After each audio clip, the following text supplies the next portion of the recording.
Hello everyone, my name is Rusty and we're going to talk through the ACLS algorithm for bradycardia, the 2020 update. Care starts with a good assessment. We're going to do that primary assessment.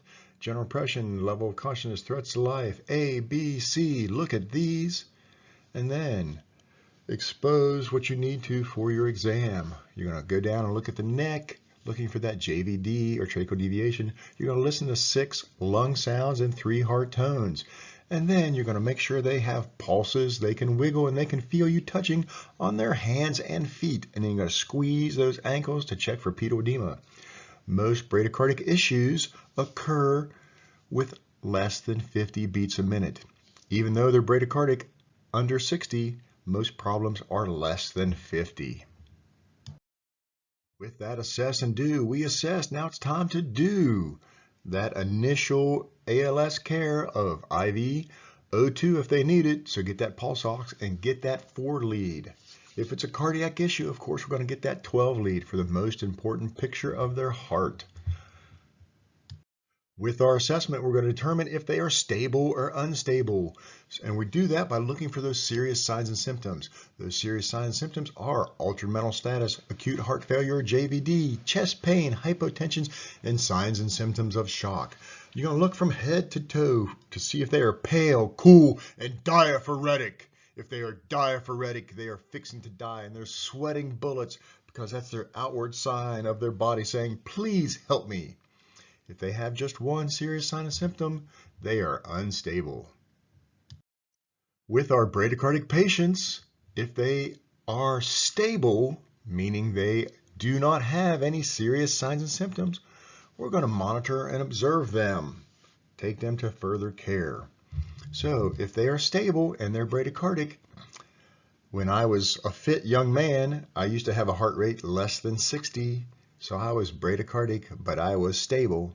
So you just hang out and look at your patient and take them to further care. It's when they become unstable that we need to do something.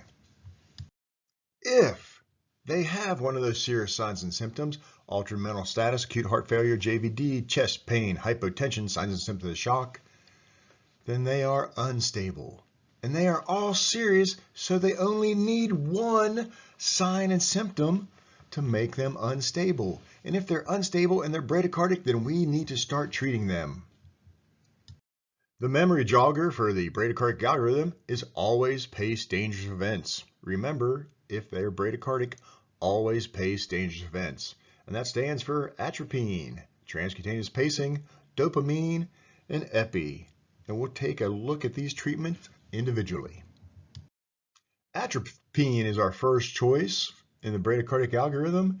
It's a parasympathetolytic. That means it blocks the parasympathetic nervous system, which is our body's brake pedal, and it attempts to slow it down. So if we block the brake pedal, we're going to speed the body up. So we're going to try Atropine. The 2020 update is 1 milligram every 3 to 5 minutes up to 3 milligrams. 1 milligram every 3 to 5 minutes up to 3 milligrams. Pediatric dose is 0.02 milligrams per kilogram. So that's our first choice in the bradycardic algorithm, Atropine. If Atropine doesn't work or there's a high degree block, we're going to go to Transcutaneous Pacing. The steps to Transcutaneous Pacing are simple.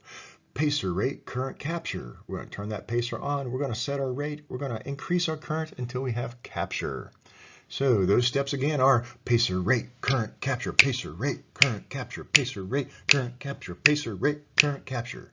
Simple way to remember the steps for transcutaneous pacing. Steps 1 through 4 of our pacer operations are: first, we're going to identify that bradycardic rate. Like I said, they normally have problems when it's less than 50. Second, we're going to identify those serious signs and symptoms: altered mental status, JVD, or acute heart failure, chest pain, hypotension, and signs and symptoms of shock. We're going to make our heart sandwich. Upper right shoulder, left side, or anterior, posterior positions. And then we're going to turn our pacer on. Pacer. And that's the first 4 steps of pacer operations. The next step is to set a rate between 60 and 70. And then we're going to increase the current or the energy level until we see electrical capture. You're going to have a pacer spike before the complex, and the rate of the patient's heart is going to be the same rate as what you set on the monitor. So that's electrical capture. Pacer spikes, heart rate equals rate on the monitor. Then the next step is checking for mechanical capture, and that's just checking a radial pulse. Once you have electrical and mechanical capture, you're going to increase the pacer energy 2 milliamps to maintain that pacing.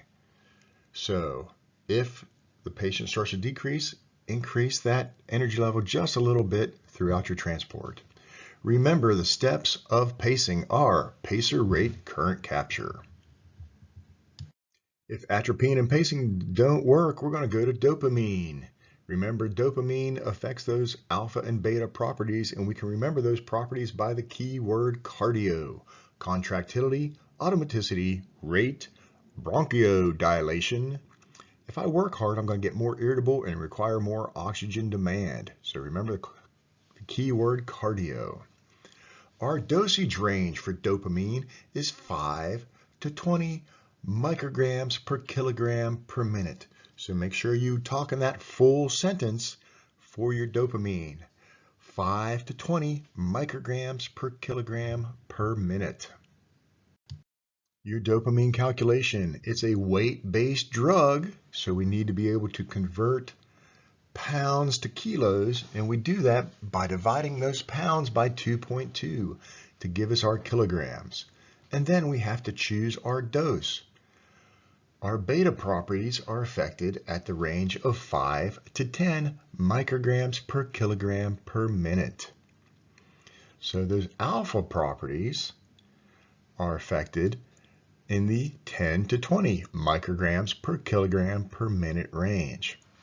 So our dopamine calculation is kilograms times the dose times the 60 drop set, because we always use that 60 drop set when we're dripping dopamine, over our concentrations will get us our drops per minute. And here's our dopamine calculation formula again. We're going to get our kilos, divide our pounds by 2.2. We're going to decide on our alpha or beta doses, and that range is 5 to 20 micrograms per kilogram per minute. We're going to use our 60 drop set, and we're going to divide that by our concentrations.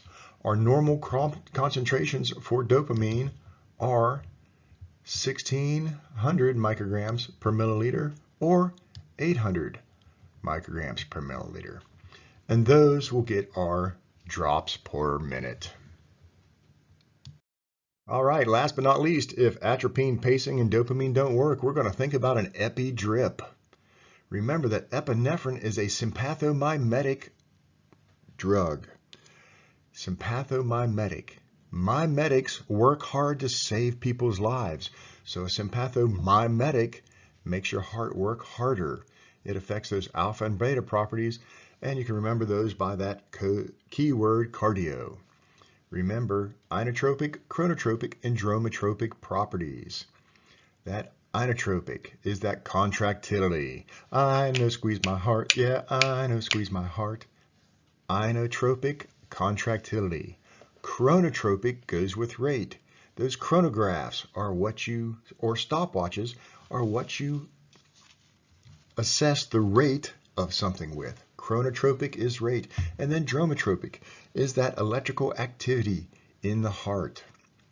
So remember your ino, chrono, dromotropic properties with these drugs. The dose range for epi drip for bradycardia is 2 to 10 micrograms a minute. 2 to 10 micrograms a minute, not micrograms per kilogram, because epi is stronger than dopamine. So it's just micrograms a minute. Alrighty, let's review the bradycardic algorithm. Always pace dangerous events. Atropine, 1 milligram every 3 to 5 minutes, up to 3 milligrams. If that doesn't work, I'm going to try pacing. Pacer rate current capture. I'm going to turn the pacer on and make a heart sandwich. I'm going to set my rate between 60 and 70 beats per minute, and I'm going to increase the current until I get electrical capture. That's pacer spikes before each rhythm. The heart rate of the patient matches the heart rate on the monitor, and then they've got a radial pulse.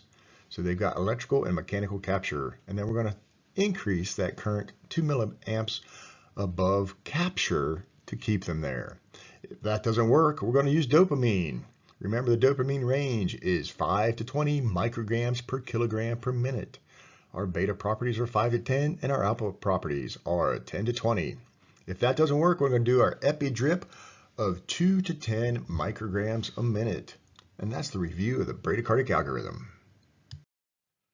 Thank you, American Heart Association, for updating the emergency cardiac care algorithms every 5 years so we can stay current with the best care possible for our patients. I hope you enjoyed the presentation and have a great day.